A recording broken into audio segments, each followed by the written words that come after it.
italiano diciamo pace. In Sinhalese we call it Same. La paix. Frieden. Hòa bình. Pace. Rauha. Paz. Assalam. Pokój. 和平. Peace beyond borders!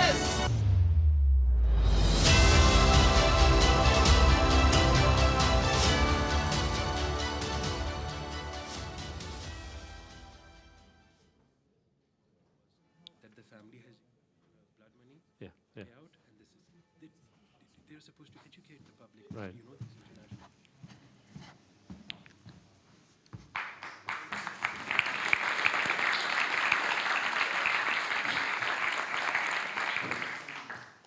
Hello and welcome to each and every one of you. I'm so very glad to welcome you in this little theater, Münster. My name is Kerstin and I'm going to moderate this event today, and I'm going to spend the next 2 hours with all of you. So, short introduction to me. I am a bachelor in business and management, but more importantly, I am part of the MUIMUN team. For those of you who don't know us, we organize simulations of the United Conferences here in Münster every year. And this year, we were allowed to organize this amazing event today. And I am very happy to stand here right now. But more importantly, I'm not going to stand here alone, because I now want to introduce my co-moderator for this event today.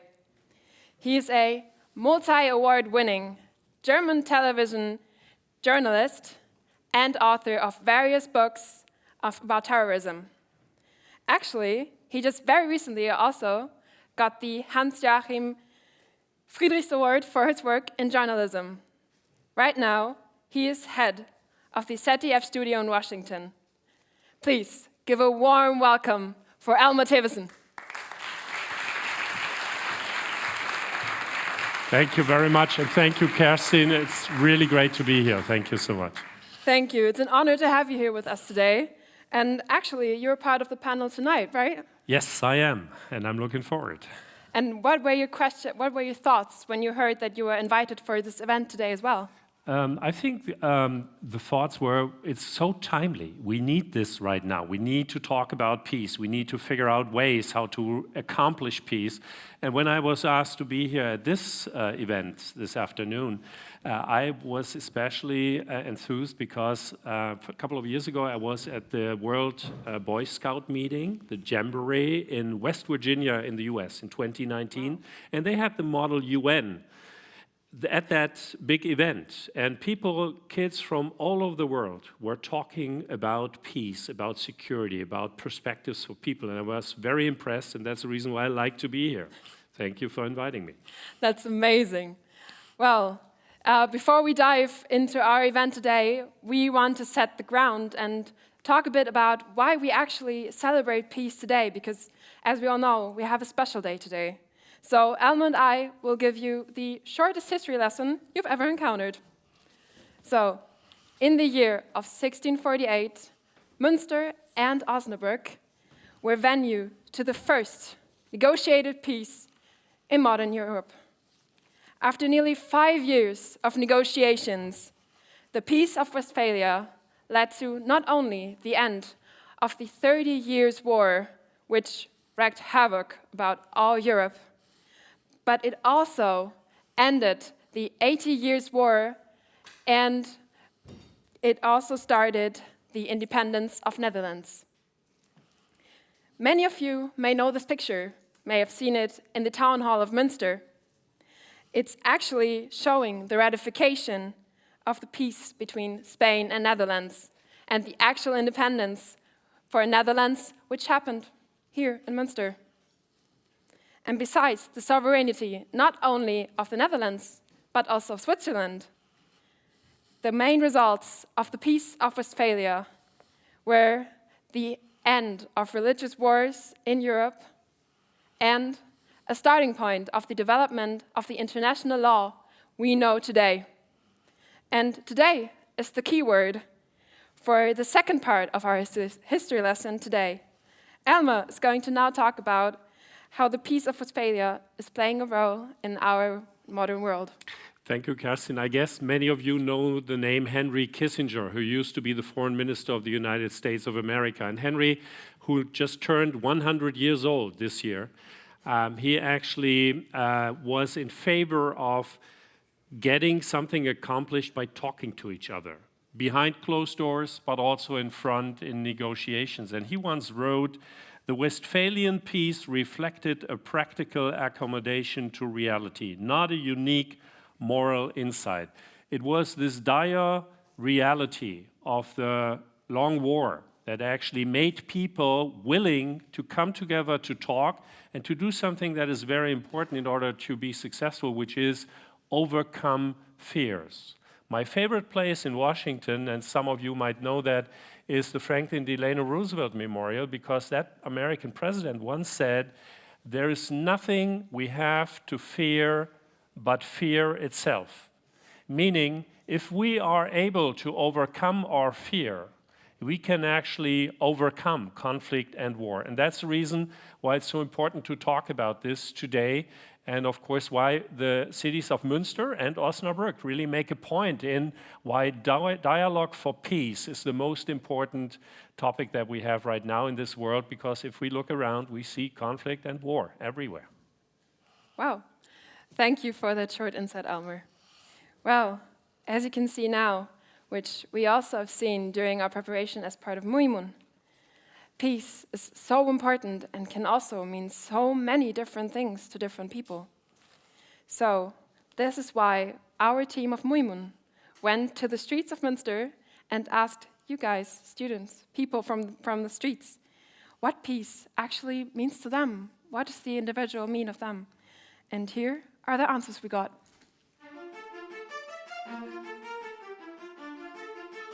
La paix, c'est la fraternité, c'est l'espoir, c'est l'harmonie et c'est la lumière. C'est lorsque l'on tend sa main vers les autres et que les autres tendent leur main vers nous.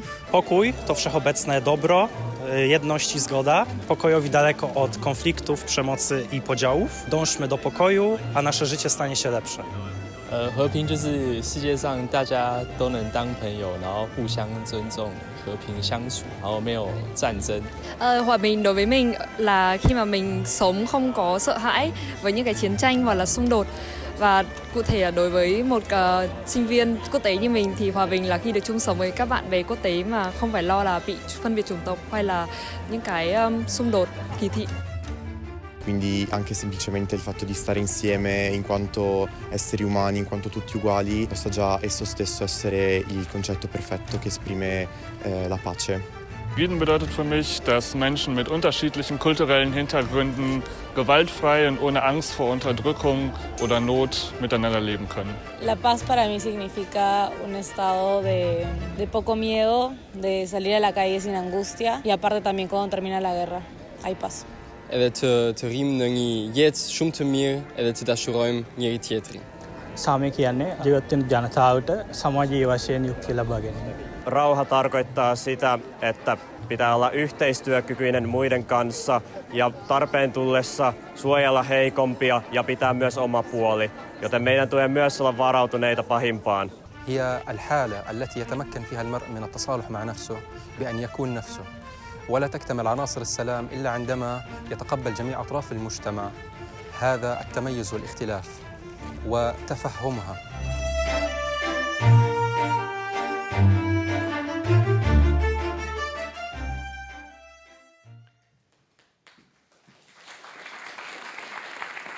What an impressive point that is made here. As you all saw, the word fear came quite frequently because peace is something that is on people's minds. It might be very personal for you individually, what it means in your daily lives and how much you are worried about things happening in the world that affect or might affect your personal life, but it also can be something that is just the overall concept of the absence of fear, peace for everyone, chances, opportunities for everyone. And we want to talk with each other about this, but in order to give you some impulses and some ideas about what you might want to talk about when we go into the discussion a little later, we have invited some guests because we want to talk a little bit with those guests because they are experts on the topic from totally different perspectives from around the world. So let me introduce our first guest, who is Professor Dr. Salma Baba. Please welcome her. There she is. Please take a seat in the middle, if that's what are there. Yeah, that's fine. Thank you so much.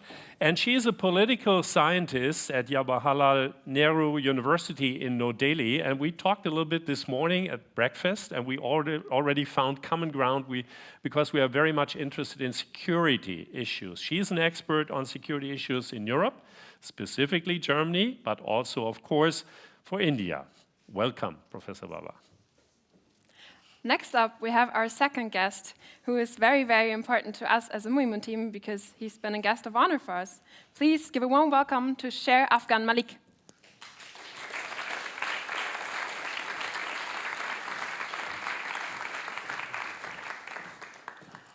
Sher Afghan Malik lives himself in a non-peaceful, unstable country in Pakistan. And as I said, he's been a long-time guest of honor to MUIMUN, and I've known him for a very long time, and it's very, very interesting each time we talk and each time he explains what he has all encountered during his daily life. And also, he's a lawyer and public speaking instructor. Thank you for being here, Sher. Thank you. And our third guest is a good colleague of mine from Nepal. His name is Mr. Laxman Dutt Pant. Welcome, Mr. Pant, please. He is a journalist from Nepal. He's a media expert in the field of democracy and politics. And it will be very interesting to get your point of view about peace from a media perspective, because media, as we all know, play a role in conflict, but hopefully also in accomplishing peace. Thanks for being here. Our first guest is Mr. Halil Tomur.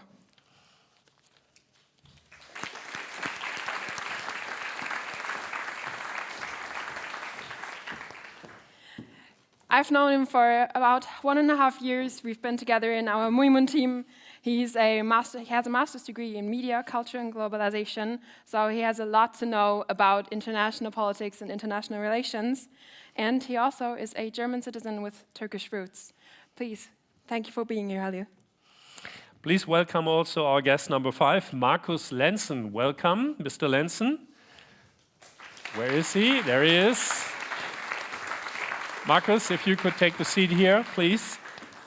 He's the senior advisor and deputy chief of United Nations Peacebuilding Fund in New York. So we will get the perspective of a global organization that has the task, actually, to solve conflicts and accomplish peace if that's possible. So I'm very much interested in getting your perspective on that. Thank you for being here. So now I think we can go into the discussion, right? Yeah, let's sit down. Yeah, hello and welcome to each and every one of you again. I'm going to ask my first question, which goes to Mrs. Professor Dr. Baba. Professor Baba, in view of your scientific background and to what you have done in the past working in conflict resolution, our first question was, what kind of borders have you encountered during your work? So, I'm in teaching. First of all, let me thank Stadt Münster und vielen Dank nochmals für die Einladung, um hier in Deutschland zu sein. And now of English, I think as an academic, what I encountered was the fixity of ideas and the borders in which we produce knowledge, engage with knowledge, and create. And that's where you find that when you are fixed with an idea that the right can only be defined from where you are situated in a particular geography of the world, then disprivileges knowledge systems in other parts of the world. And I think that is counterintuitive, but it doesn't enable to respect different cultures, traditions, and knowledge bases. And for me, that as an academic was the first encounter with border. But I had a very different encounter with border because my father was in the army. And as a young child, I was taken to the border area to see, okay, this is what we defend, as what Westphalia tells us about, territory, sovereignty, and law. So it was a very interesting conversation growing up about the fixity of a border but about the expansiveness of knowledge, which should not encounter borders when you are seeking knowledge. Wow, thank you very much for that answer. I actually expected the first one, but the second one I didn't. Wow, that's amazing.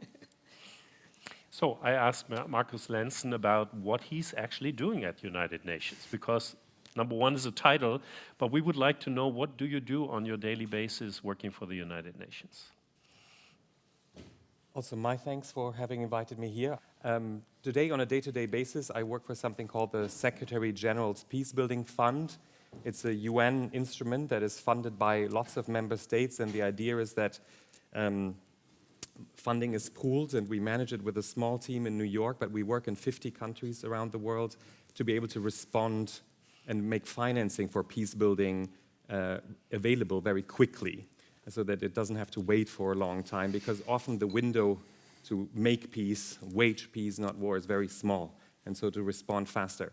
And even though the core mandate of the UN in its charter, since it was founded, is to try to maintain peace and security in the world, there isn't one body in the United Nations that does it. The United Nations, as you may know, has lots of different organizations, some say too many, from UNICEF to the High Commissioner for Refugees to the World Food Programme.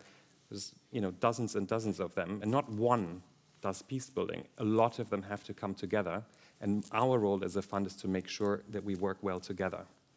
What, in your view, are the basic needs that are necessary to be accomplished before you actually can have peace in a country, maintain peace, or get to peace after a conflict? Well, in a very basic, on a very basic level, we always say national ownership is absolutely important. You cannot impose peace from the outside. You cannot go in, whether you're the United Nations or another country, and say, I'm coming from the outside and I'm going to make peace for you. There has to be a minimal will and a movement, from the population, but of course also from the decision makers who decided to wage war or want to wage war, to say, for some reason, we've come to a point where this can't go on like this, but without a minimum of that. And to make sure that the people of the country are really behind it, you cannot come and say, we'll bring you peace from the outside. I'm going to go to the third question now, to Mr. Lakshman Pant. Thank you for being here again. And I understood that your main interest is regarding peace in the media and press, and that you even founded an NGO in your own home country, Nepal, for this exact matter. So this angle also represents, I think, kind of a different part of peace, which we have not yet talked about. So I would like to have you tell us something about your work and about where you have encountered borders in your work, maybe. Thank you very much. And back home today, we are celebrating a big festival in Nepal called Dasai. Mm-hmm. That is a sort of, commemoration of victory of good over evil. So I take this moment to thank the organizers inviting me here to speak about the role of media in peace building and conflict resolution. So I would consider the misleading information, hate speech, challenges over coexistence of humanity as devils. And all we need to get victory over these things. So back my home, I co-founded an NGO called Media Action Nepal. We are local in nature, but we're working at the global level through a coalition called Media Freedom Coalition. It's a partnership of 52 governments, Germany included. So I'm happy to serve as one of the elected co-chairs on behalf of civil society organizations. So looking after the cases of media rights violations globally, what I see today is people have believed in media because of its watchdog role on the wrongdoings, of the check and balance role over the organs of these democratic states known as judiciary, executive, and legislatures. But alongside the inventions of media outlets, mainly that of the internet, and the explosion of social media outlets, when we seek to go through the defending free speech, there has been question over the credibility of media content we disseminate, alongside being biased towards many of our identities. When aligning with the identities is good for development and growth. It brings a lot of perspectives that individuals at the global context may not be willing to receive the way we want to communicate.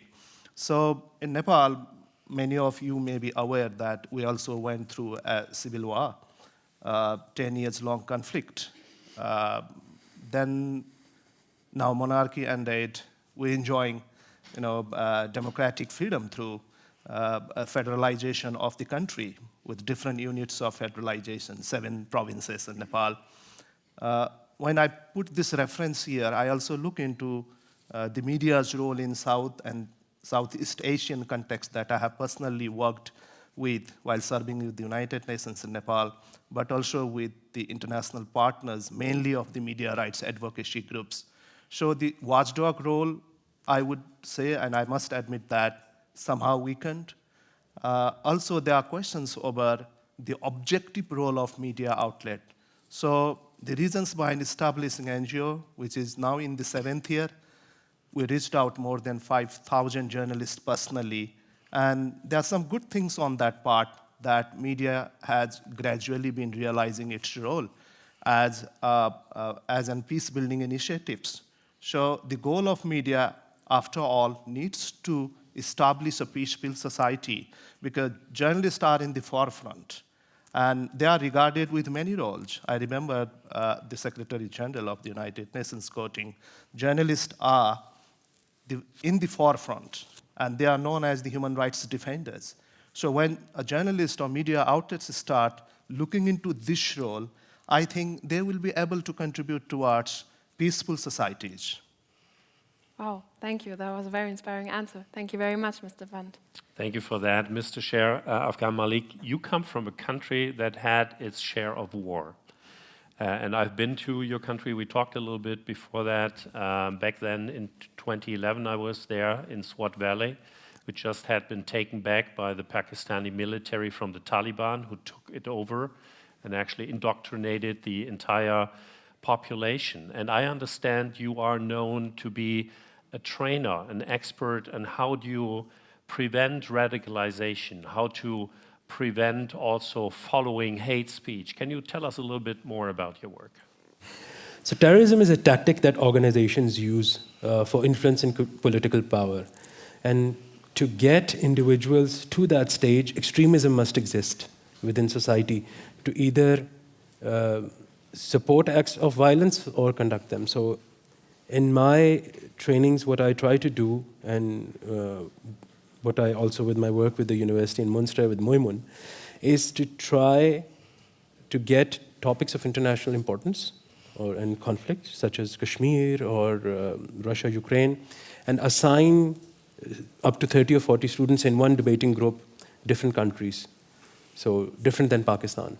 And then they have time to research on that and speak on that. And in that gamification of that process, in trying to win, I think they overcome many, many mental barriers or one-sided opinions they might have had about certain things. So that's what I try to do with the universities, with schools.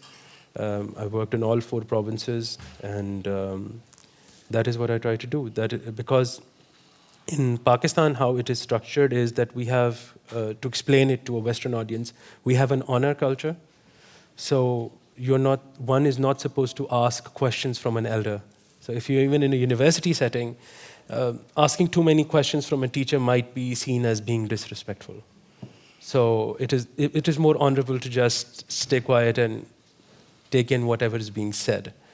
So through this process, we try to get children and students at university to access different avenues of information, different perspectives, and also open their mind up to asking questions not only of others, but also of themselves.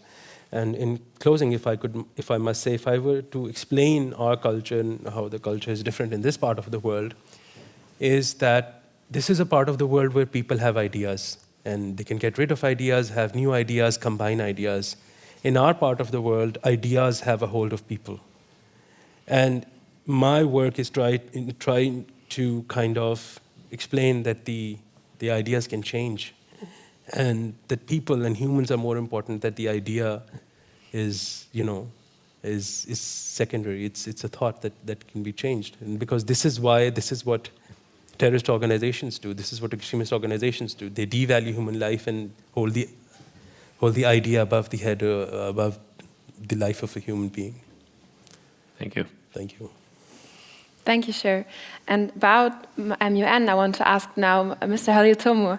I would like to move to you now, as you are a fellow MUN team member, and you have had the privilege to also represent in multiple MUNs countries like Afghanistan, like Cambodia, which are very, very interesting to get into. So you have a very deep insight on that. So please share with us a bit about what you've encountered during this, and about the international idea and borders of peace during your experiences. Well, thank you very much, Kerstin. First of all, it's a very big honor for us to host this event and for have such a young audience here. So thank you very much also for you to come here. Thank you very much to the experts who are here to talk with us. And with that, I would like to answer this question in the following manner. I believe that MUN conferences in total are just a simulation of real life. It is of the utmost importance that we really understand that diplomacy is based on different interests. We have to understand that many countries cannot think the same as we do.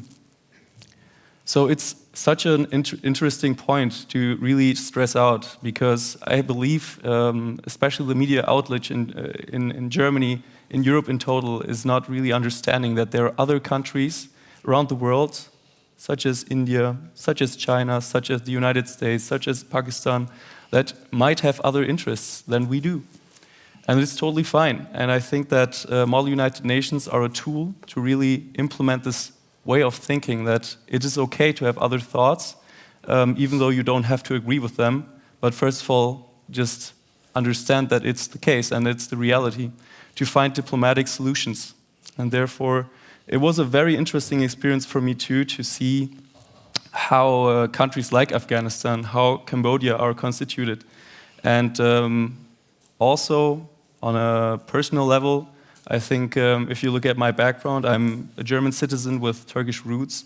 There are definitely lots of implications on the way I perceive peace from a very young age. Peace is considered very differently in Turkey than in Germany.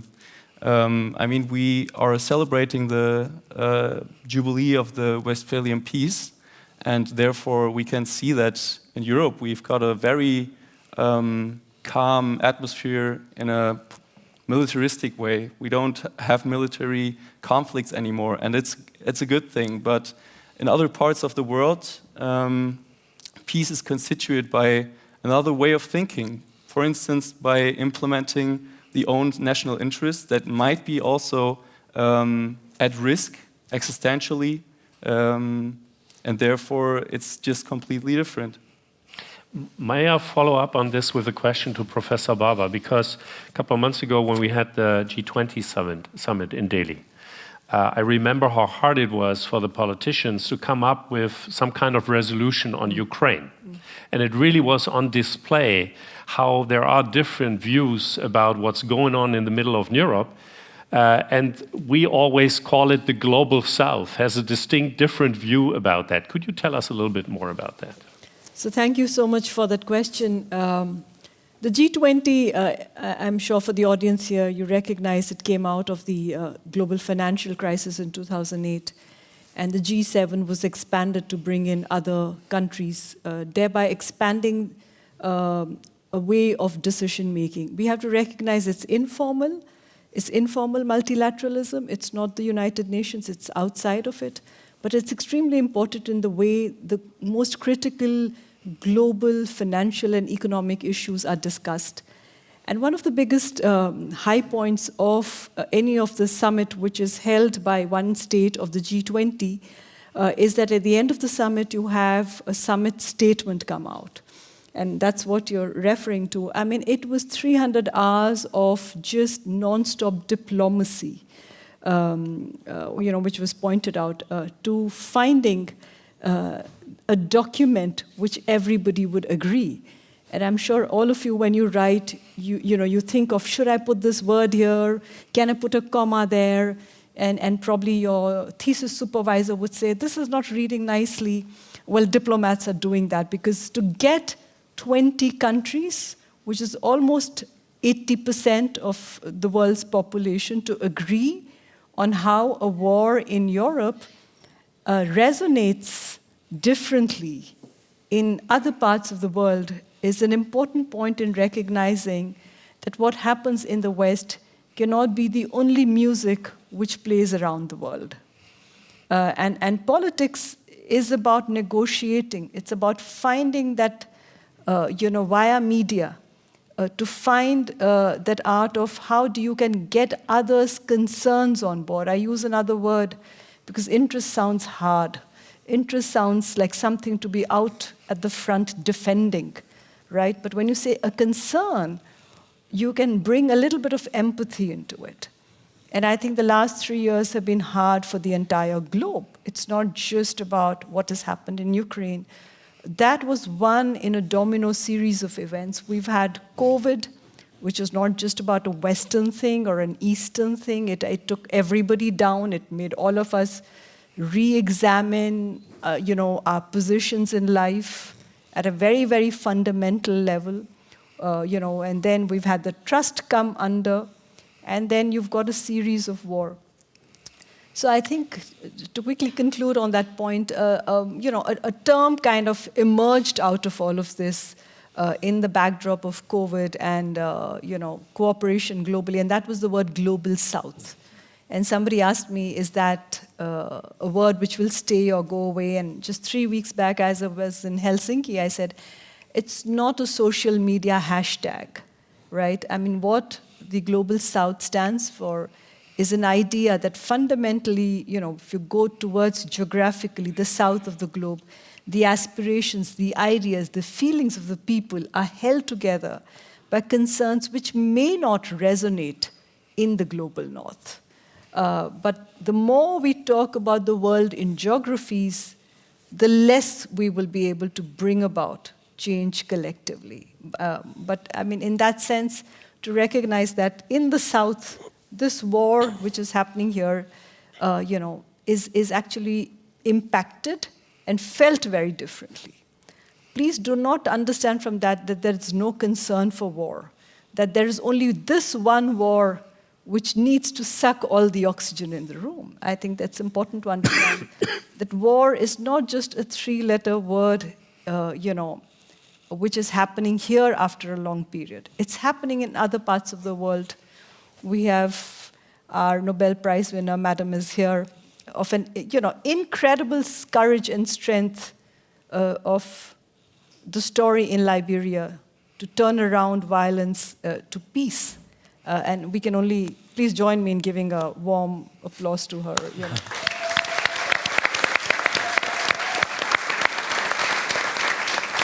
And I say that because she is a symbol of what the South stands for. She's a symbol of emancipation of women. She's a symbol that if you leave 50% of your population out, you are not moving anywhere in the world, right? And I think that is what she stands for.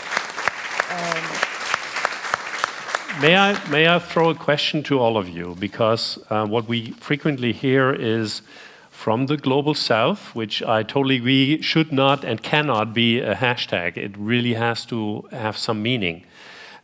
We hear that there's a double standard. You in the West, you big industrial nations, for you the Ukraine war is the most important thing right now. So we understand that.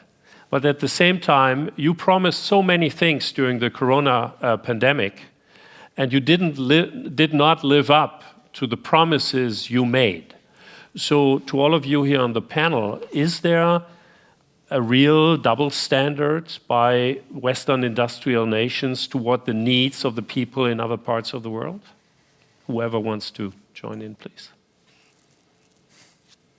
I mean, from a young perspective, I have had multiple years of just, because of the fact that I am able to understand certain languages, see different outlets of media around the world, and I think in Europe especially we have this hybris of knowing always what we have to take care about, what other countries have to talk about. And as I said before, it's always about this perception that our interests or our concerns, as you have said before, are just more important because we have more to lose. It's also about losing something.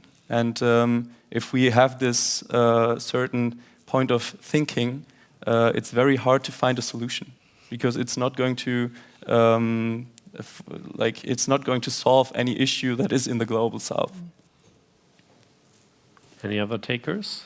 Yeah, I would like to analyze from the media point of view the coverage of the global south, especially those of the crises, maybe that of the political crises that often take place in the global south countries, also that of the disaster and everything. So I would say the Western media, mainly the so-called mainstream media, I would rather like to say that they are commercial in nature, but they project, when looking into some of the representative incidents in the past, they represent the views of a global perspective against the localized context of the issues. So, but also, you know, there are freelancers and independent journalists who are actually supplying information to the global wire services and the international media outlets. These things, when come out to the editorial standpoint, are greatly edited. But when it is of the news value, that's fine. It is projected the way Global South would like to see it. But I think it is right time to review the role of media, that media does not have any sort of borders, any sort of affiliations. And when we talk about the role of media for building peace, it is also very equally important for the global media outlets to look the local context always while preparing or, you know, sending out messages to the large number of people. Markus, you wanted to join in? Yeah, in direct response to your question, I do believe there are multiple standards, not just double standards, and it is a big problem, but it's also a fallacy. I think what happens when in the war in Ukraine is one example, but so was the pandemic. What happens as long as you are fairly safe and you haven't experienced any existential threats to your nation or neighborhood, you can take, you know, the high road and say we support things that are happening very far away from me. But as soon as the threat is very real, your action changes, right? And we saw it in the pandemic in terms of who gets the vaccines first, right? My population's first, even in the European Union, right? Which has all sorts of arrangements to say this should be, you know, no longer happening, but my nation first. So when a big threat comes that is still an instinct, and we're talking about the Peace of Westphalia and the creation of the national state and international law thing, I think the instinct still happens. The same thing in the United Nations, this debate about how these standards are playing out and these perceptions is very, very real in the corridors of the UN. And this understanding is when it's voted in the General Assembly to condemn one country or another, and certain countries say, why do you not stand with us?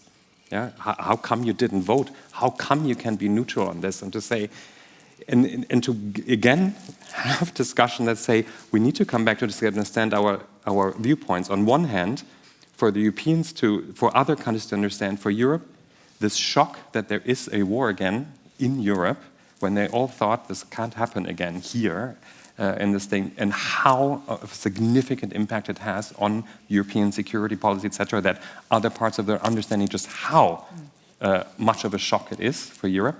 But on the other hand, a lot of Europeans don't understand exactly what you said earlier, to say, but you do not react in that way when things, war, the pandemic, access to vaccines, or other things happen elsewhere. So the standard point, and so therefore do understand that just as you are trying to defend sovereignty, this is an issue of sovereignty for us as well. We do not want to be in a situation where we have to take sides, when we have to manage so many things. The fact that we suddenly don't get grain anymore, we have to get it somewhere else. We cannot afford to suddenly take sides and do everything in black and white.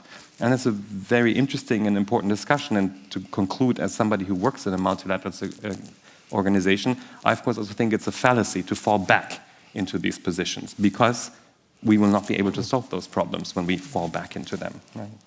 That's it. Independent of resources and economics, I think there should be a certain international standards, both, if I may use the term, for the global north and the global south, although I don't see it like that. I would not like to look at it like that. For example, with the war in Ukraine, of course, there are many, many aspects, and each country would have its own unique perspective regarding it, with regards to which region they're from, and of course with the people as well.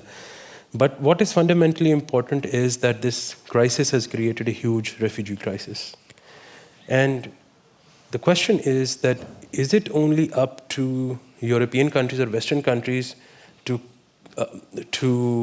kind of uphold the Human Rights Charter of the UN and take in refugees? There are many other rich countries in the global south, for example, in the Middle East, top 10. And in the media, there is not enough criticism of the fact that because with regards to certain countries, again in the global south, in the Middle East, it is not a resource question. They can take in refugees, not only from Russia, Ukraine, from other conflicts around the world. If Germany has to be criticized, or if certain other Western countries have to be criticized with regards to their treatment of refugees or the numbers they're taking in, then the standard should be the same for other richer countries who have resources from other parts of the world. So I don't think, independent of resources, I think the standard should be the same. It shouldn't always be, the West, holding its hand out. I mean, that standard should be expected from other countries as well. And that talk, unfortunately, is missing. That narrative, that talk, that criticism is missing for the media and from the governments as well. Kerstin, is it okay if I throw in another question, because I'm really sitting here on the edge? You mentioned the United Nations Charter, which in the end is also in part based on what happened here in Münster and Osnabrück, the Westphalian peace. So people came up with something that is a basis for common ground, basically, to overcome differences. And now we have the United Nations Charter, and there are so many important things in there. Article 4, the self-determination to preserve the territorial integrity of a country, that is in there. But also universal human rights, of course. So if we all agree on that, can we make different decisions when it comes to a vote on war, for example, with regards to Ukraine? Because it says in the United Nations Charter, there is a right to territorial integrity, sovereignty, and self-determination. Please, whoever wants to jump. Professor Baba. Law is a hard reality. Mm-hmm. And politics is all about negotiating. And if you look at the UN Security Council, which is the top decision-making body,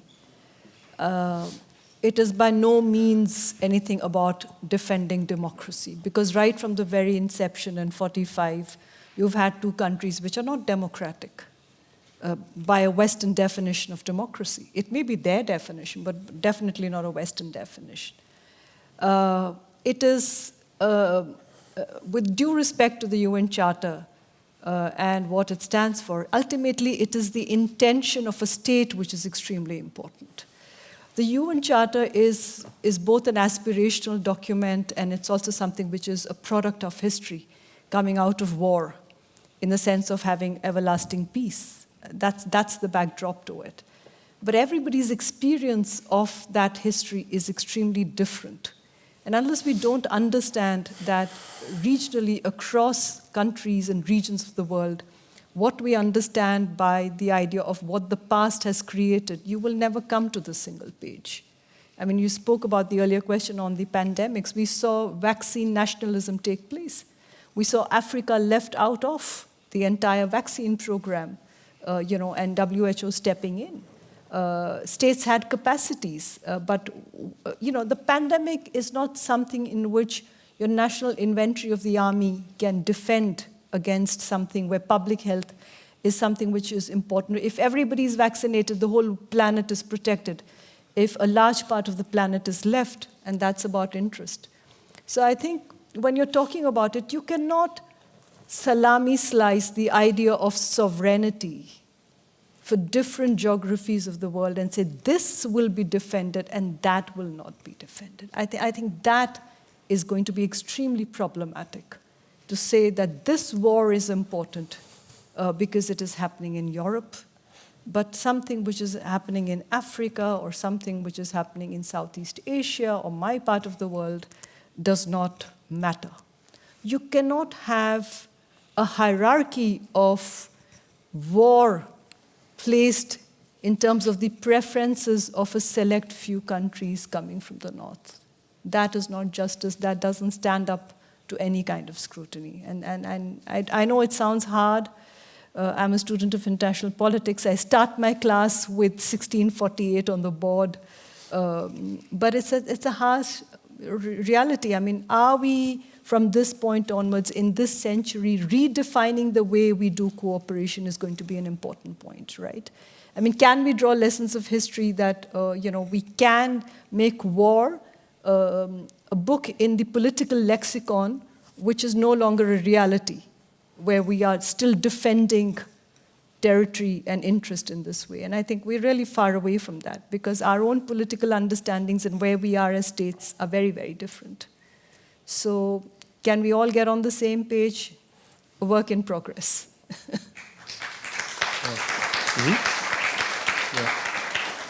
I would be very short on this. In freedom of expression, we do have international laws, mainly the Article 19 of the ICCPR, and that restricts some of the free speech, but in a mechanism called three-part test.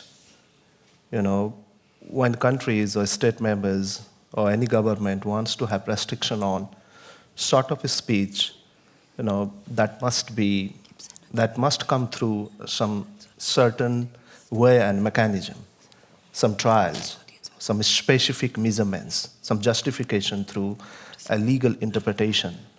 Also, so far as the war and peace are concerned, the issue of self-determination are concerned, I think when we look into the past and prevailing wars that are taking place in different parts of the world, despite the fact that countries have committed for the UN charters, there are many mechanisms in place, but I think the issues of diversity and inclusion, while interpreting these tools and mechanisms, is not in place. So we need to look to a mechanism, and that is applicable to respecting the spirit of not only the individuals but countries that seek out to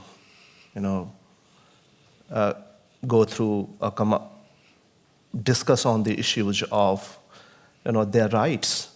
So I think the interpretation on the existing mechanism that needs to be broader and acceptable in a way that member states also feel safe agreeing on sort of explanation given to them.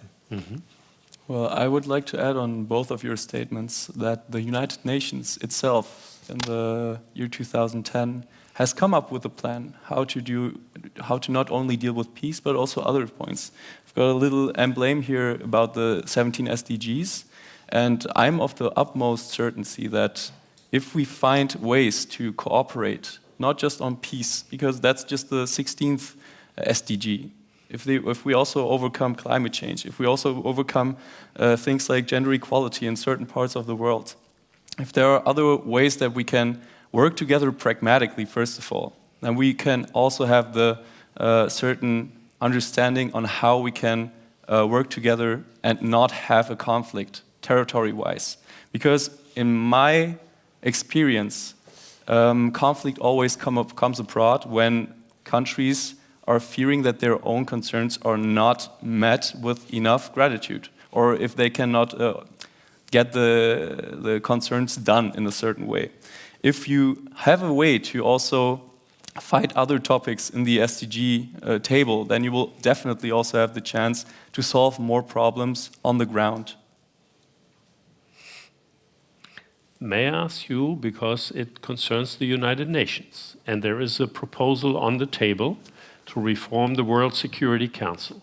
And we talked about this yesterday because people don't understand that the World Security Council is not the body that actually, on the basis of the UN Charter, tries to be as good as possible. It is a council where there are national interests there. We have 5 veto powers who have the power of veto anything and everything if they want to. And the proposal on the table is not to increase the number of countries participating in the council, but also suspending and maybe even eradicating the veto. Is that the way to go? If you ask me personally, of course, I think it's way overdue. It's been tried for a long time to reform the Security Council because, as you earlier said, it is a product of a certain time, and while certain aspects of that still matter, the world has changed quite a bit, and it's going to continue to change. I think it's still going to take a lot longer to get to the point, but it will happen. If multilateralism as we know it, and the United Nations and the ideas that stand for us to stand, it has to be reformed. The question is when it's going to happen. I have a lot of faith in younger generations. I think it's very interesting to talk with young people about all of these things. You know, a lot of these things, including the Charter of the United Nations, and very importantly, the human rights, the Universal Declaration of Human Rights, were done to save future generations from the scourge of war. That was the big ambition. You referred to this. And if you ask young people today, though, you know, and a lot of other things that have been agreed in the meantime say, well, thank you for having done this in my name. But if I were there today, there are other things that matter to me, right? And sooner or later, these will be the generations that will be the decision makers at the table. So it may take, I don't know, another generation, but it will happen. The issue of youth, and we said this was for a younger audience, it's very important in political participation, including in international affairs. I saw a statistic the other day that in 2020, in the world's parliaments, only just over 2% of parliamentarians are under the age of 30. Right? It's such an age gap in this, in terms of, and then it doesn't get much better quickly with the under 40 age. So most parliamentarians are age 50 and above. And for me, it matters in terms of who is going to be taking and shaping the organizations we have. Because your question earlier, can this and this happen, given the Charter says this and yet we still see something else? Of course it can happen. It happens all the time. Because the power is not the UN. The UN is not a global police force or a sovereign that is above everything else. The power is in the Security Council, and especially the P5 and the way it plays out. But it comes at a price. It comes at a price if we allow that which was designed to save future generations from the scourge of war to not protect them from it. Sooner or later, it is coming to bite you.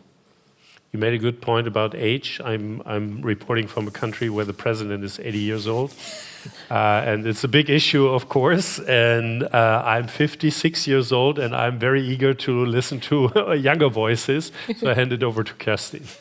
Well, now actually we are about to close our podium because we are actually almost in time. So thank you very much to all of you and to all that you have encountered right now. I was very eager to listen. I was very fast in processing everything. So thank you very much to each and every one of you. We've heard a lot of different things today about different perspectives of peace, coming from model UN over to different perspectives over to the UN. I'm very, very grateful. I think we all in this panel have heard and learned a lot about the last 45 minutes.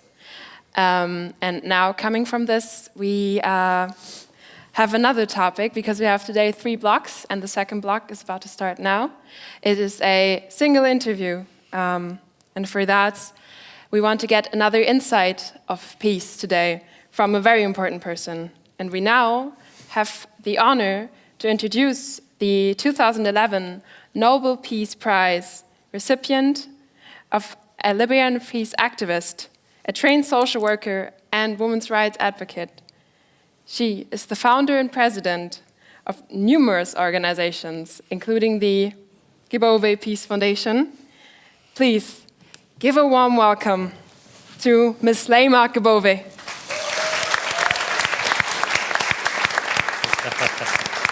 Thank you very much for coming. You're going to go over there.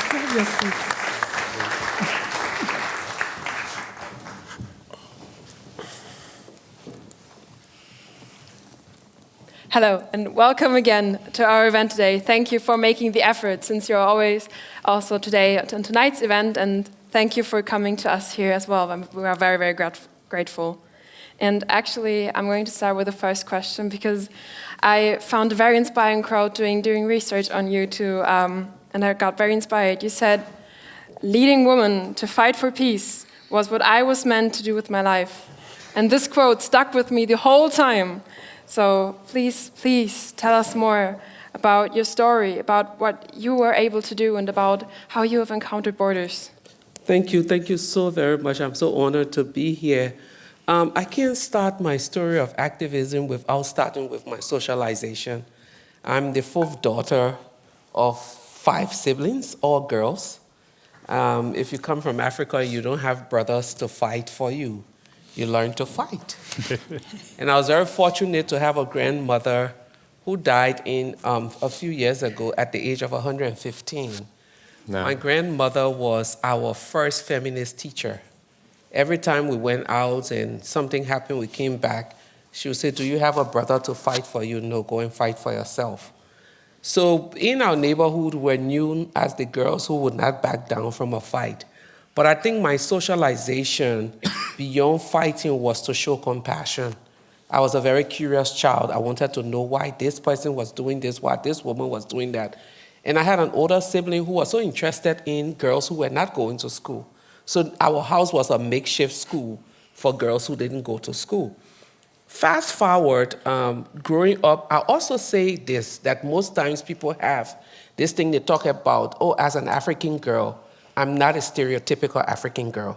I'm not the one who they would say, oh, they had to choose whether education." My father made it very clear to us that education was important to him. Marriage wasn't the first thing on his agenda for us, acquiring education. So I'm not one of those girls to say, oh, I was left back. I was given the opportunity to do everything. And my father gave us a voice. He wanted to know why you did this, why you did that. My mother, on the other hand, was like, just punish them. So all of that came together to make me who I am. And then the war came and challenged everything that I knew. As a child growing up, the strong would protect the weak, women would be protected, children would be protected, and then we saw indiscriminate killings. I got very angry, I was upset, I wanted to change something.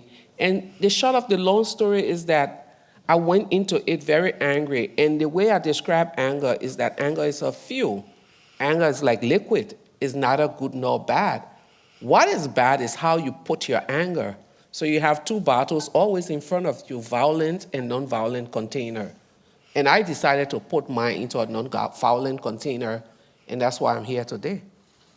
That is very amazing. And what struck with me right now is I also think I am a person who is very going forward, but I cannot even imagine how you get the strength to just go out into a war and just start protesting. So what made you just start protesting? Well, when you get to a place where there are 2 options we all have, when you're pushed so far back against the wall, you either give up, allow yourself to succumb to the pain, or you fight back. And for us as women of Liberia, it's our way of fighting back. When our children were being taken, given a gun in 15 minutes, taught how to shoot, and sent to the war front, women were being raped with objects and all kinds of things. If you look at the statistics from our war, allegedly 65% of women in Liberia were sexually harassed, abused, molested, whatever way you want to talk about it. We had a population of 3 million people. Almost 10% of our population was killed during the 14 years of civil war. So there was nothing to be desirable about. So we decided to step out, and we had lost everything. I was 17 the first time I saw a dead person.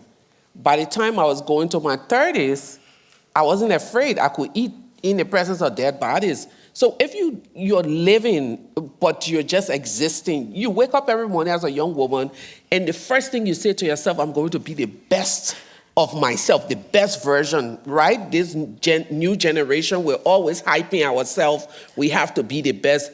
We had nothing to think about being the best. You were happy to be alive, and you were happy to go to bed at night.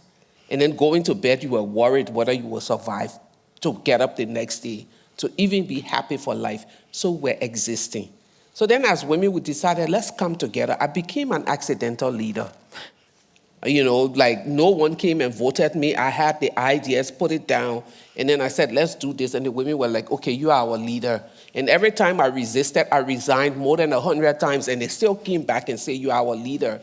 But it was for us to rescue a nation. And talking about the media, a nation that had been so vilified in the media that people were not seeing anymore. What the media projected of Liberia was the diamonds, the guns, and the young soldiers who were opening up the bellies of pregnant women. So when we stepped out, we wanted to show the world that there was a second side to this. And the second side were the people. And Professor Baba said something along the lines, what we have in our world today is the subtraction of people from every process.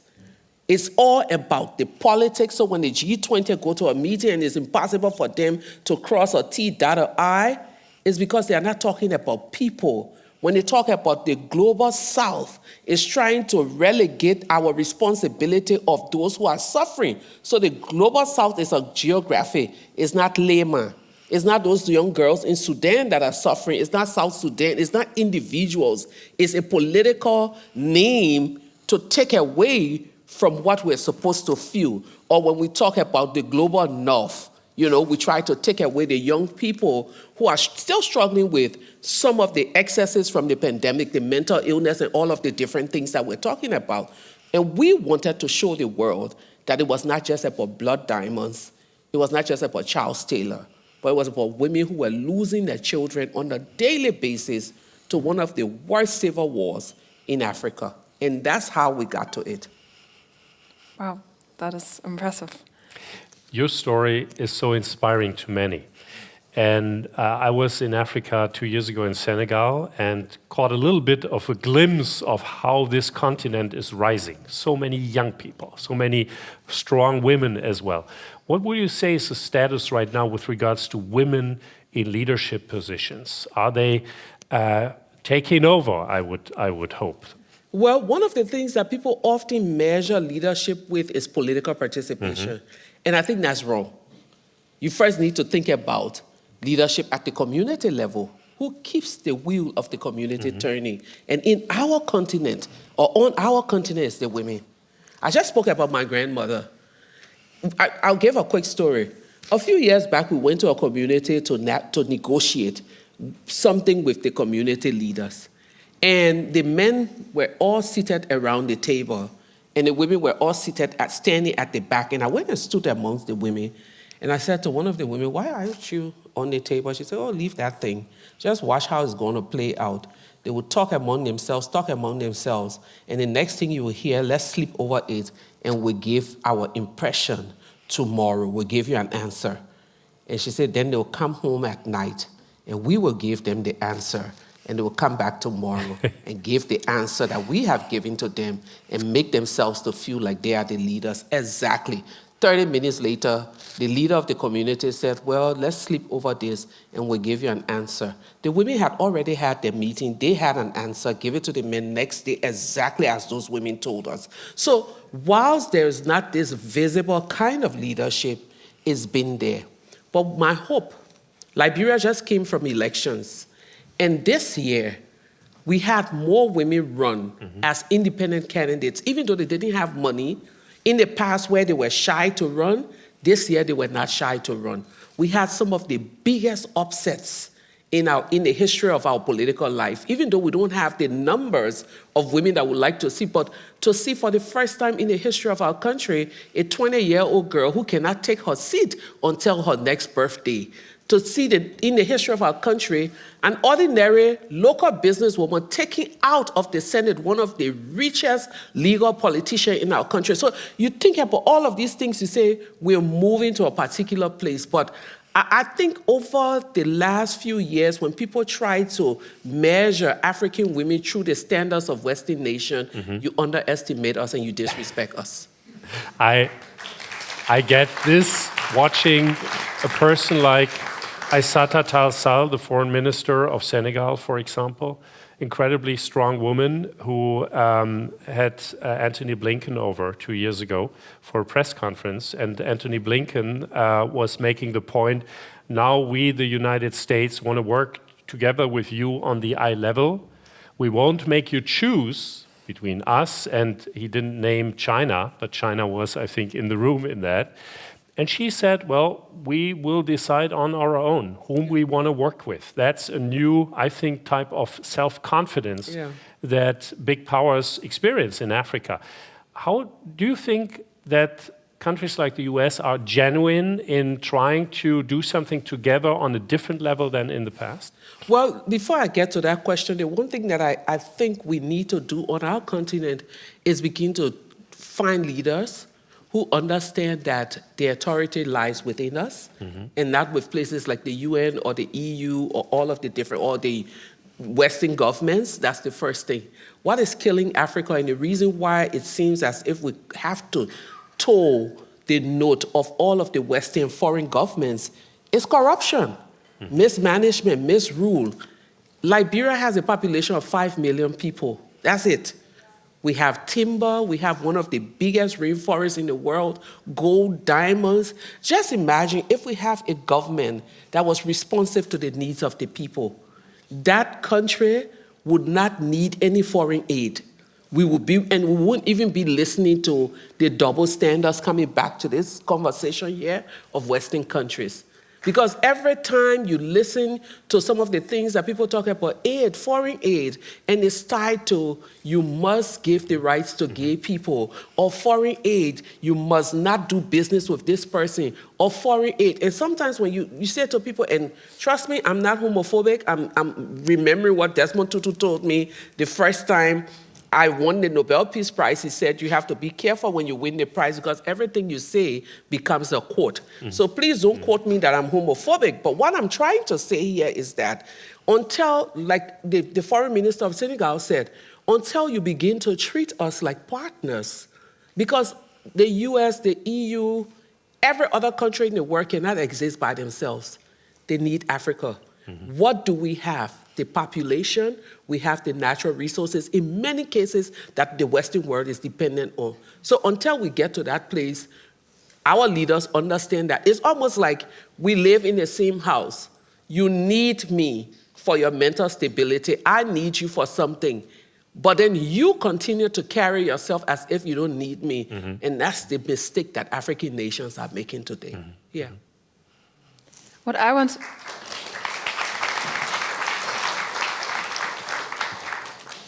that was very, very inspiring. And also, what I was thinking right now is, I come from a background from Model UN, so we are representing countries to understand their backgrounds. So would you think that understanding your background more would help us as Western countries to work better with you? Or what would a person from Africa would want from the West? How can you engage if you don't know me? Yeah. And that is the mistake that many people make. And let me speak to the young people in the room, because there are many young people here. When you want to engage with anyone, you have to. The reasons why we have borders, mental borders today, is because of exactly what my brother from Pakistan was talking about. We hear ideas. We listen to conversations, historical narratives, that does not represent the truth in our modern world today, but we continue to act on those. You asked about borders that I face.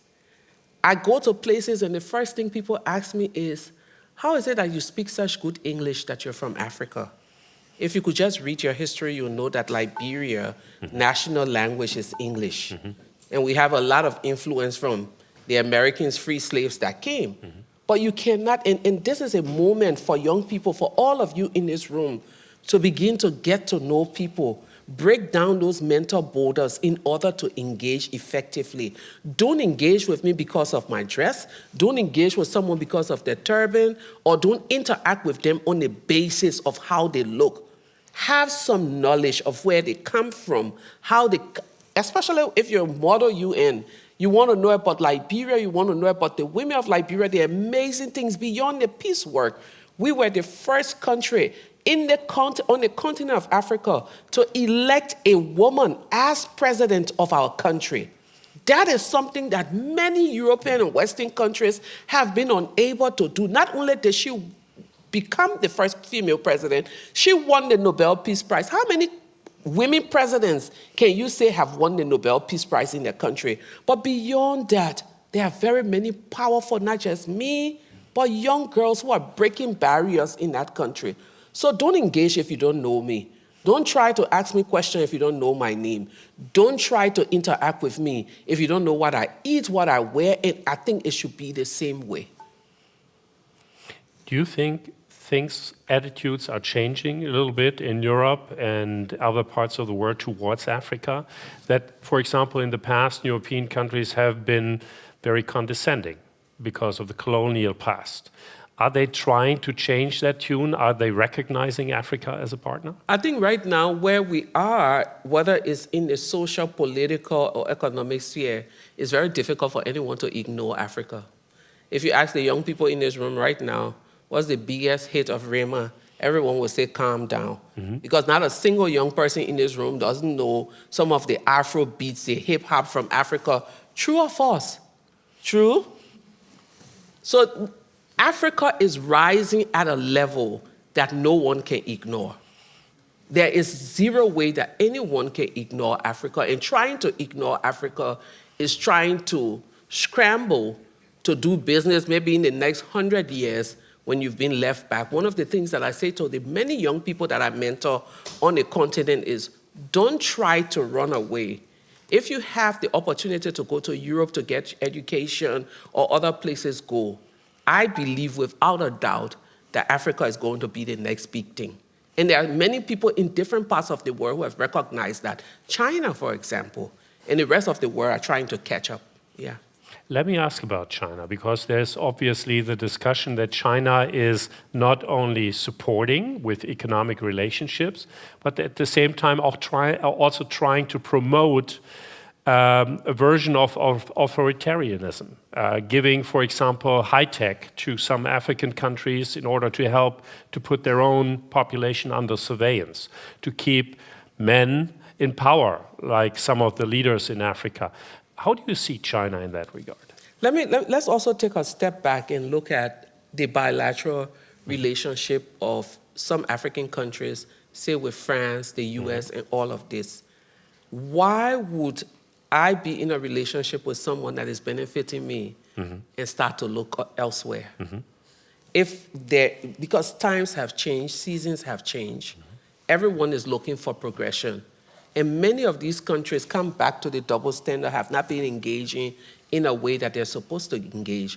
So whether China comes with a hidden agenda, but what they put out first is that we can offer you something different, something that you think at the end of the day, it's much more than the bargain for. But I think if all of the countries that have been dealing with Africa, especially some of the colonial masters, would stop doing politics in the colonial way, there is room for greater partnership and better partnership. But I think there's still that colonial mindset, you know, that I can do this, I can give this. Why would I want to give Africa X, Y, Z amount of money when they've just been like my houseboy? And then China comes and say, I can give you X, Y, and Z, and you can be my partner. Everyone wants to feel validated. Everyone wants to feel appreciated. And then our leaders are also very greedy. So then they're offering, I can keep you in power for X number of years. Meanwhile, you have Western countries who say, we're partnering with you. But if you go back to the history of many of our countries that have had coup, all of the time, if this leader is doing something that is not in their interest, there's a trained soldier, there's a soldier that was trained either in the US, in France, or somewhere who comes and take over. And no one can say they didn't take over with the help of these Western governments. Let's take Charles Taylor, for example. Taylor was in jail, maximum security prison in Massachusetts. How did he come out to start a 14-year war on President Doe? I was young, but we know that when President Doe was president, at some point, he started leaning towards Russia. And all of a sudden, that was the beginning of his troubles. And then Taylor, who was a criminal in a high security prison in the US, is freed, or they say he broke jail. And then he starts a war in northern Liberia, leading to the death of President Doe. And then they couldn't deal with him. Then we take him out. And then there's this huge circle, and it's not just Liberia, it's Afghanistan, and all of the different places in the world. Thank you. Now, as we have to look at our time now, we come to the final part. But first of all, I want to thank you very much again for all of this time. And just short and real quick to finish this up, what are your advice again on the people on the young community here? Have you any advice for us?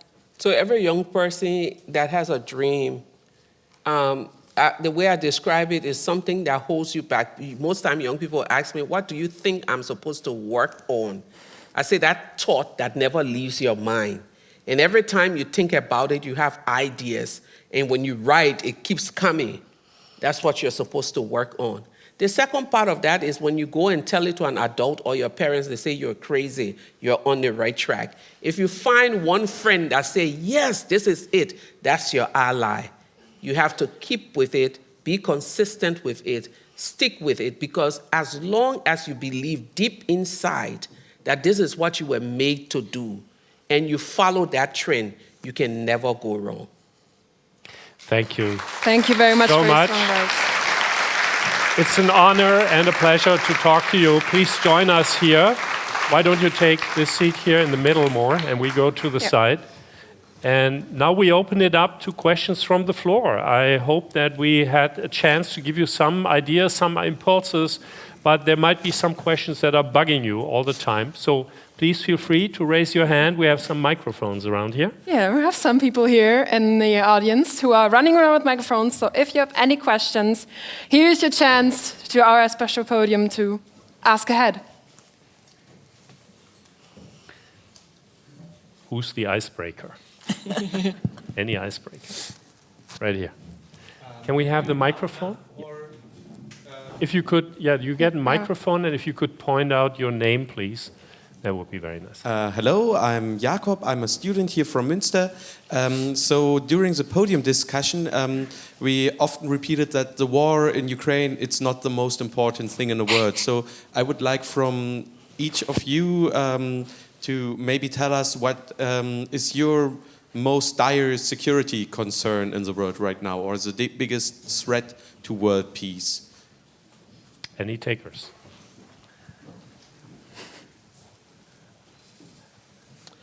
Well, I think the first thing we need to question is, how do we see peace? For me, peace is not just the absence of war.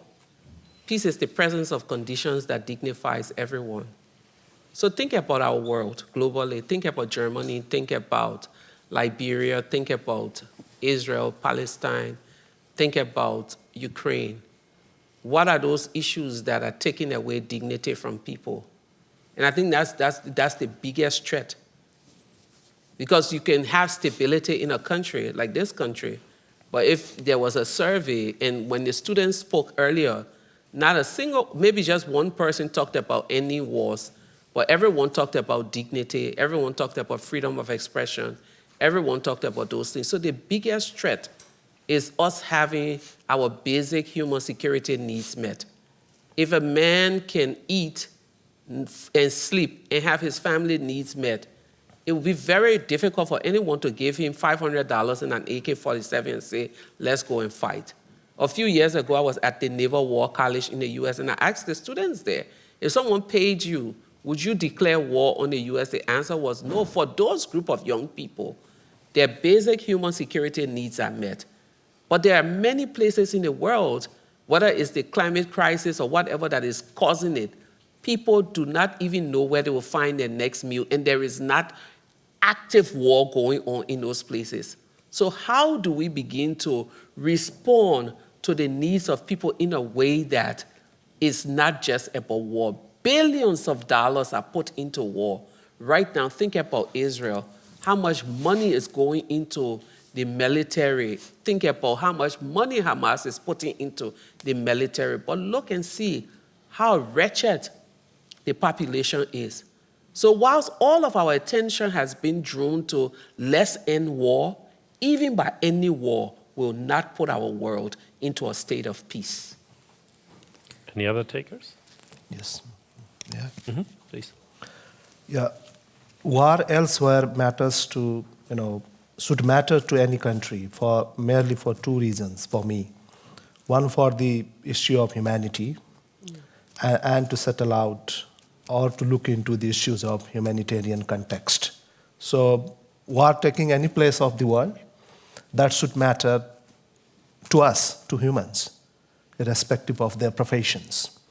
The second is the globalization, the trade, the businesses, the borders, the links that countries do have some other way, that also impacts the way we live in. So again, coming to the perspectives of media, I think media outlets, the newsrooms should be sensitive enough. There are two terms, sensationalization and being sensational and being sensitive. So when we start thinking the media content in a way that we respect sensitivity, I think that contributes towards sustainable, peaceful societies. Thank you. Do you want to have another? Oh, yeah. Sorry. So apart from the fact that I certainly didn't say that the Ukraine war isn't majorly important, I'm deeply, deeply worried about it because it's not just about what's happening, all the suffering that is wrought upon the people there, but its massive geopolitical implications is, for me, important. But there are others. And for me, the big problem is, I don't have one. For me, especially also as somebody who works in the UN and the countries that I work on, which is not Ukraine, but personally, is that we cannot forget and take off our eyes from other countries and other situations. I don't have a single one that I'm single most worried about. What I'm worried about is that we maintain as a global community and the fact that we have to be able to deal with multiple crises at once. And apart from having a focus always on responding to crises when they're already blown up, my concern is how do we make sure that other countries that have already experienced, again, for all the reasons, the wrong reasons that they went down the path of trying to solve their problems through violence and are trying to rebuild from there, that they stay on that course and that we help and we don't forget about those. So I'm worried about, is Colombia's peace agreement and peace process going to hold after 50 years of civil war in that country? And they've made some amazing strides in the last few years, but is it going to hold? Liberia marked 20 years of stability with a lot of effort, but the population is still concerned, is it going to hold? That we make sure that this sticks, because the horrors that were wrought, you were just referring to it very personally on it, are so I can continue with this, and that's what I'm concerned about, that we continue to be able to both deal with multiple crises at once. And if I put an abstract term to it, it's a bit similar to what Leymah said. I guess my biggest concern is inequality and exclusion, because it's so often horizontal group-based inequalities is so often what drives violent conflict at some point, and that is the thing that we need to focus on solving more. It was my more abstract answer to your question. Professor Baba and then Halil Tomur. So very quickly, I think it's important to recognize that our history and understanding of politics is very historically embedded. Europe's history has come from war in 1945 towards a project of peace. That's how the European Union is described. And so the outbreak of war last year in Ukraine is something which is unimaginable when you look in terms of what Europe has achieved in terms of cooperation. The very fact that you have an Erasmus program and you can study in 3 universities, it's incredible, right? But look at the geography and history of the other parts of the world. It's not about that same thing. And it's also a recognition that the political trajectory of different parts of the world has produced different outcomes. Sometimes cooperation of a very different kind, if you look at ASEAN. In South Asia, you have 3 South Asian countries. Somebody had a love for South Asia, definitely when they were deciding the panel. We have a lot of journey to undertake. There is a lack of trust with my immediate neighbor, not the other neighbor. And so that means that when war happened last year, it was like a shock.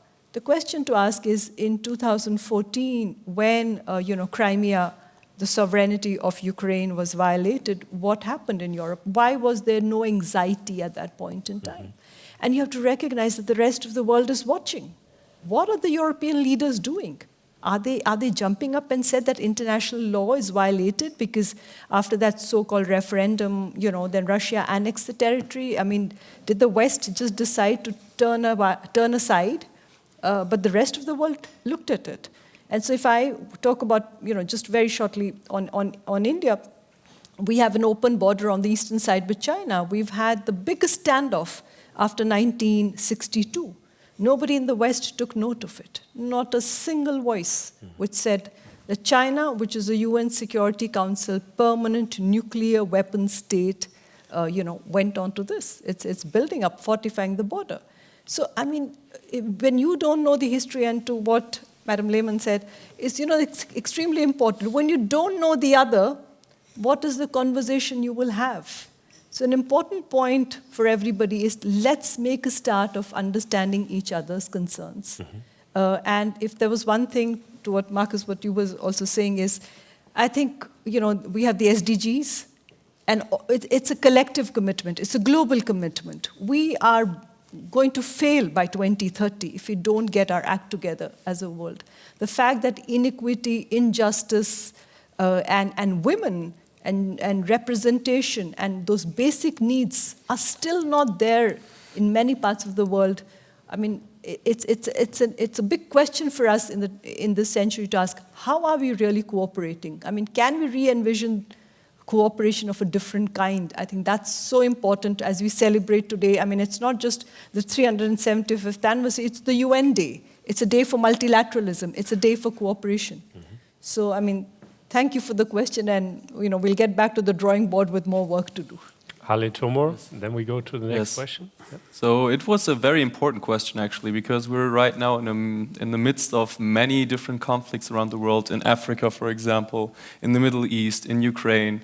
There are so many different conflicts where superpowers are having their own interests. And this is also my biggest fear. My fear is not just that we have conflicts in just a region, but there's just the fact that conflicts just can get spread around. And that's just the fear of proxy wars happening again.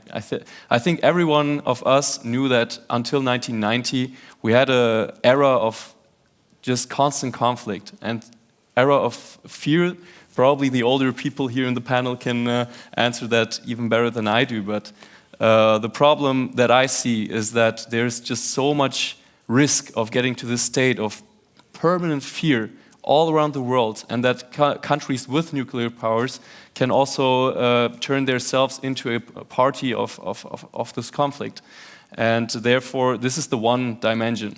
The second dimension that I see is just instability within a country. If we look at Germany's biggest partner, the United States, as a multi-Atlantic partner, we see that there is just a lot of conflict within the United States as well. And let's say a United States that is prosperous, that is also within itself binded for one reason, is very important for our stability too. But what I see in the last years is just that it's going backwards and backwards and backwards, more destructive. And I believe that this might be also a huge problem for us to come, because we will see that the United States is not going to focus as much on Europe and its integrity anymore as we used to. Sure, did you want to say something as well? Yes, briefly, if I may. Yeah. In our part of the world, and what I believe is that non-state actors are currently the biggest threat to peace and security. And this might not have been reported in Western media. After the US pullout in Afghanistan, we have had a refugee crisis. More refugees have come. Somehow, the Afghan Taliban have, maintained governance, but the conditions for Afghan refugees and Afghan nationals in Pakistan is getting worse and worse. Last month, the government announced for 1.7 million to around 2 million Afghan nationals who have been in Pakistan for the last 40 years, for them to go back home to Afghanistan within the month. Otherwise, they would be deported by force, and their assets shall be movable and immovable assets would be confiscated. Now, I do not understand how the Pakistani state intends to achieve this through force, and why isn't there a more of a bigger media outcry over this? But what's going to happen is that this narrative is going to be used by non-state organizations. It could be used against Pakistan. It could be used against other countries in the world, because that is a ripe recruitment ground for such organizations. And there is no counter-narrative. There is no, right now outcry against that. So I see non-state organizations as the largest threat to peace. Thank you for the answer for each and every one of you. Now we want to move to further questions from the audience. Yeah, right over there. Hello.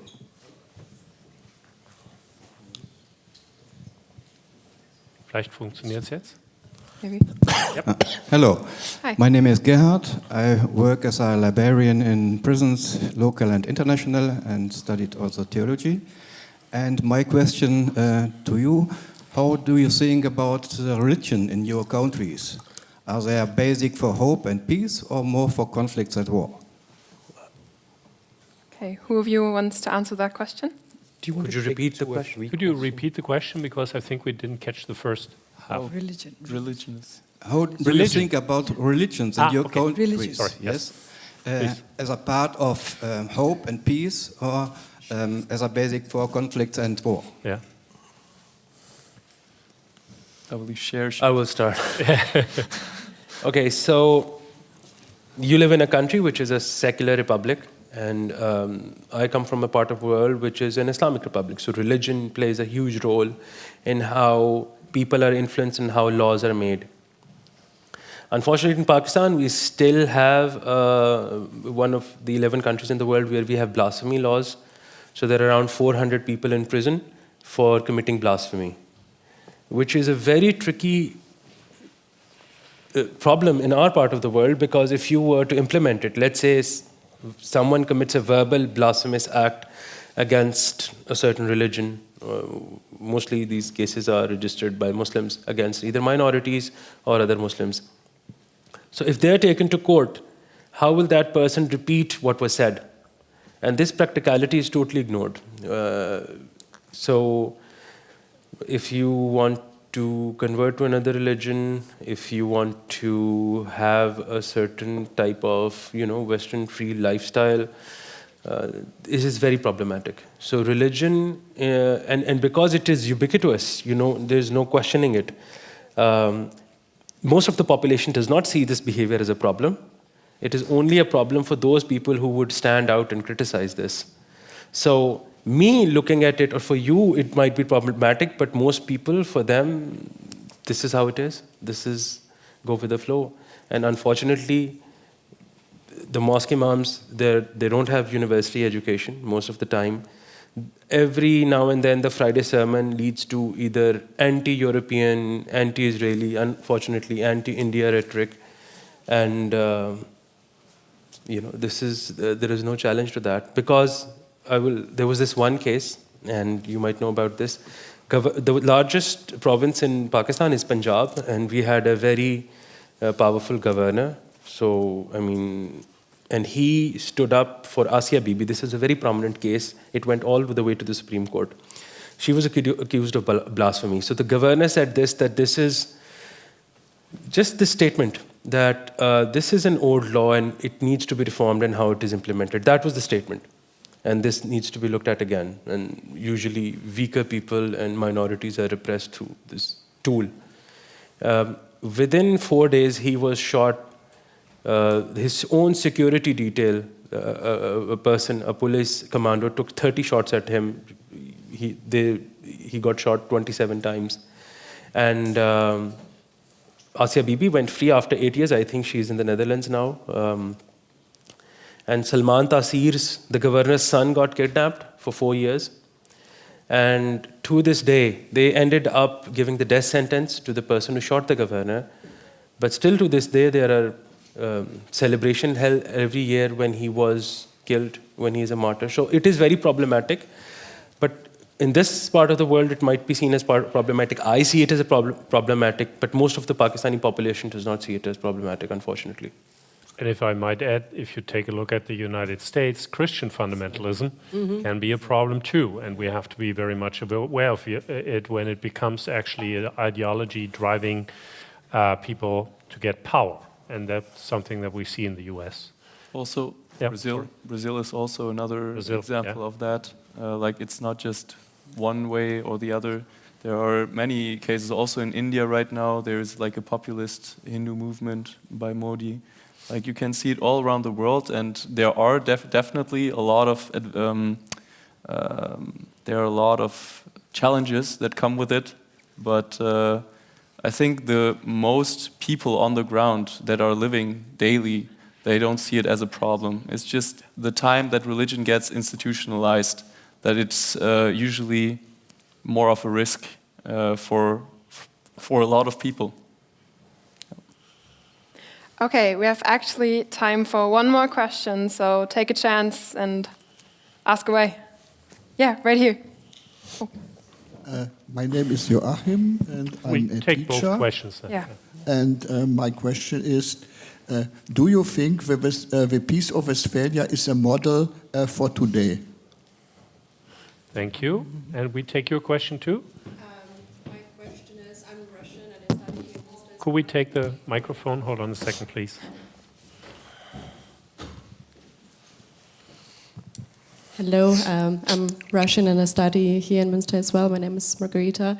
And my question, I think, would be, do you see any similarities or do you see any effect that Ukrainian-Russian conflict has on the Palestinian-Israeli conflict? Thank you. So we just go round as a final round, maybe answering on both of the questions.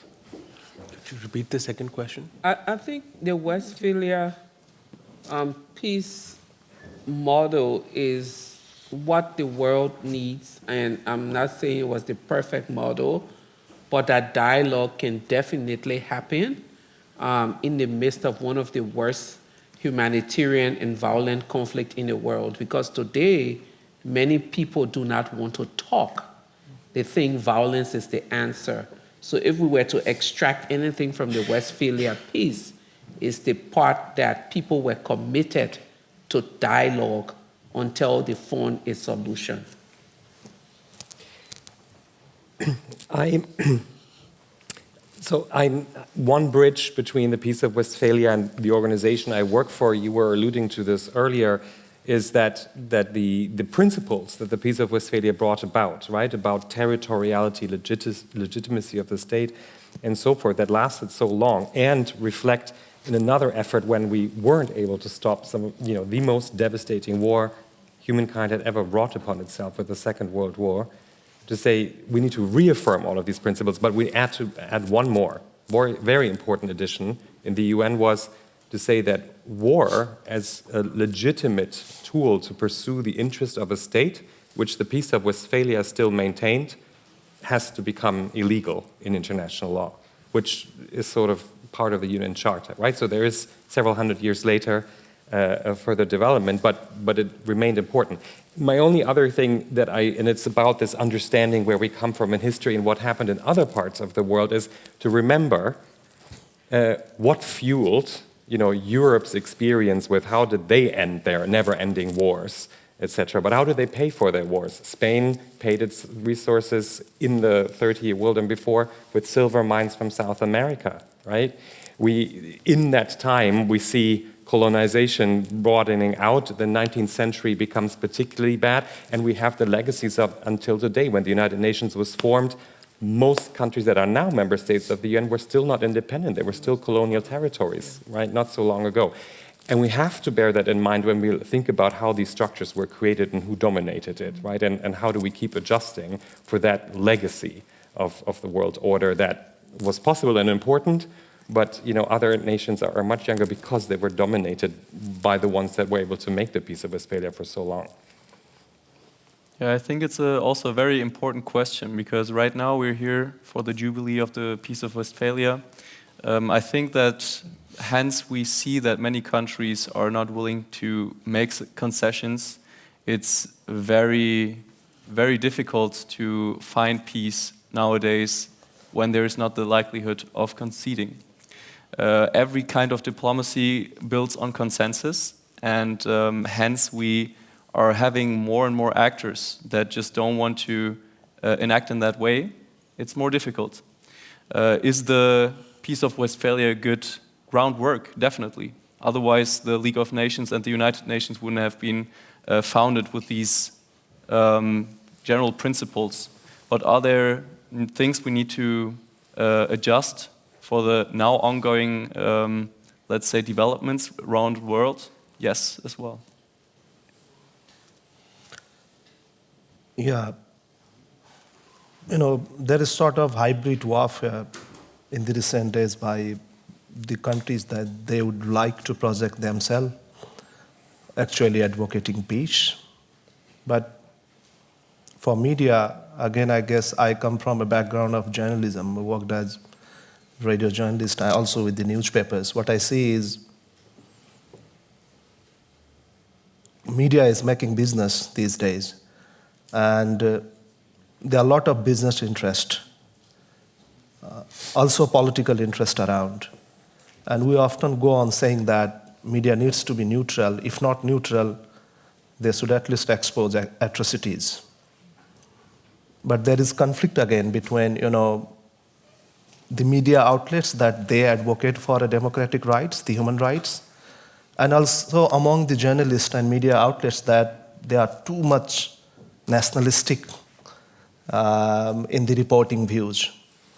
So I would like to remind the media, coming from the media background and now advocating for rights of journalists and free expression, to be sensitive, not to sensationalize the issues that may put, many families or many people and individuals in danger. So all they can do is to respect the principles of do no harm. Thank you. It can be a model, but for states, and of course that has been proven time and again, with the willingness to sacrifice certain things in order for sustainable peace.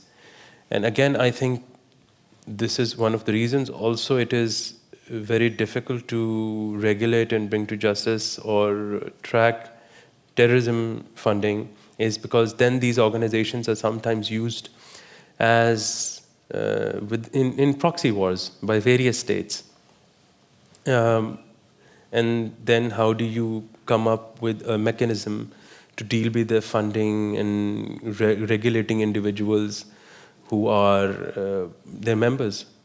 And also, and in many cases, what is now problematic with these organizations is that they do not have an interest on the ground. It is just total annihilation of their perceived enemy and perishing in the process. So how do you then negotiate with these organizations and individuals? So I think the Westphalian model has been very successful, and I think it can still be used as a great example for states. But I think nation states and the UN itself needs to come up with some kind of mechanism on how to deal with the threats posed by non-state actors. Professor Barber? So, thank you for the question. Westphalia as a model, and our young colleague over here on parallels to the Ukraine and the other war. I think the common word for me in both questions is legacy. Westphalia offers a legacy coming from how of holding hope that after a 30-year war and 80-year war, a conversation and a dialogue could create a model for living together. And I think that's so important. We have to ask, do we have spaces in which we have dialogue and conversation? Why is an intergenerational conversation so important? And an intergenerational understanding of history extremely important, because as we lose the older generation, some of those stories are gone. Some of those voices will be gone. There is a generation in Europe which only knows peace. And so there's a shock about war. I mean, if you have grandparents or stories about times from them, you will know that war was a reality in Europe, right? And on the other question, it's a legacy of a past which plays out very differently in the case of Ukraine and Russia, and in the case of the Israel and the Palestinians. And both are fundamental issues about how politics has made certain decisions possible. And I think for us, as an audience, both sitting here and there, all of us have to think that, peace is just not just an idea that you go out and defend and hold a conference on one day. Peace is a philosophy. And if we all are not invested, then we all are vulnerable. It doesn't matter where we are, right? We are only having this one planet. This is only the one life we have. But we can all sing different songs. It can be also out of tune, but we have to recognize that everybody has a right to sing, right? And then we can work together. And so for me, it's the legacy of an idea of taking it forward.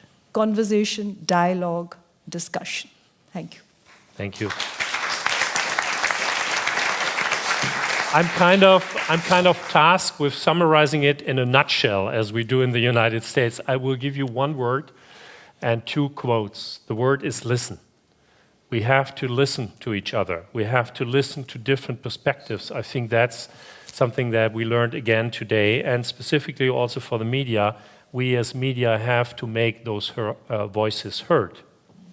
We have the platforms, and we have to give those platforms to the voices. And the two quotes I want to leave you with, one is by President Biden last Thursday when he had the speech from the Oval Office. We cannot give up on peace. Israel and the Palestinians deserve the equal right to safety, dignity, and peace. When fear and suspicion, anger and rage run hard, we have to work harder than ever to hold on to the values that make us who we are. That's one quote. And the other one is from Christopher Dawson, historian from Britain many years ago, who said, "As soon as men decide that all means are permitted to fight an evil, then their good becomes indistinguishable from the evil that they set out to destroy." And I hand it over to Kerstin. Thank you. This has been an amazing event, and these has been great words to finish up these 2 hours all about peace and about so many new insights. Thank you very much.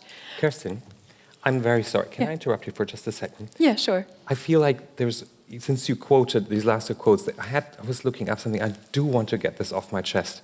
There's one other thing. Since you wrote quotes, there's another quote I want to make, and it's very important to me, and it links a bit because I didn't answer your question. And I'm not an expert on either one of those regions, so I can't talk deeply. So the one thing, for sure, apart from the historic part of it, is the suffering that it creates, right? And it's, again, let's make it human. Let's understand who this is happening to. I thought that was a very good reflection from you earlier, and that is what they have in common. The absolute horrendous suffering that will be with the survivors and, for generations to come. Right? And it's horrendous. The link to the Peace of Westphalia, and stay with me for a second, it's a gender point that I want to make. I was reading a book which a woman wrote in the 1930s about the 30-year war. And one of her big conclusions, C.B. Wedgwood is her name. It's important, right? So many historians are men. This was a woman. The dismal course of the conflict, the 30-year war, dragging on from one decade to the next, and from one deadlock to the next, seems to me an object lesson on the dangers and disasters which can arise when men, not women, of narrow hearts and minds are in high places. And for me it's important because you quoted two men We ended up with more men on the stage than women, which wasn't entirely intentional, but it's important that we give attention. We had mostly men, that's why I'm glad you asked the question, who ask questions, and it's a problem and again. In Leymah's story, so I won't repeat it, but it's for me so important because it's something we try to support a lot, is that if you have, it is a proven fact, if you have women more in responsible positions in these processes, you do have less war. And that's what I wanted to add. Yes.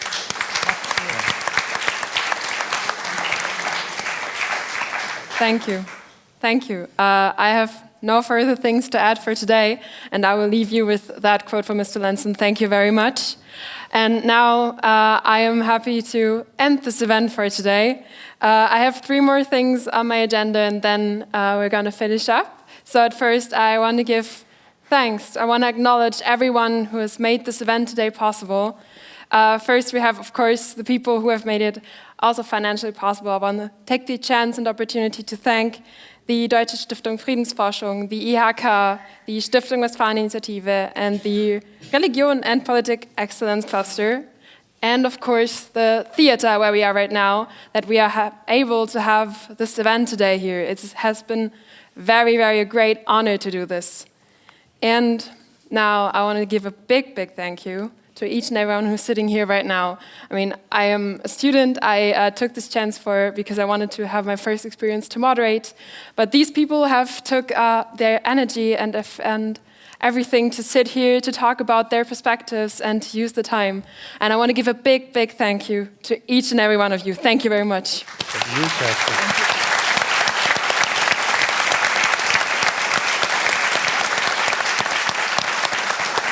And of course, a special thanks to Mr. Elmer Tavison for co-moderating this event. You might have noticed this was my first time moderating, so I'm a bit nervous, but he made this event so very easy. Thank you very much, Kerstin. You made it easy. Thank you. Finally, the Münster marketing, of course, I have to acknowledge them because we as MUIMUN had the opportunity. They came to us and said, you're a student initiative, you make politics, you make it every year, so why don't you work with us on this important day to give the youth a voice? And we want to thank you, Münster Marketing, for doing this, for giving us the freedom to do our vision of what we want to plan today. So thank you very much. Thank you.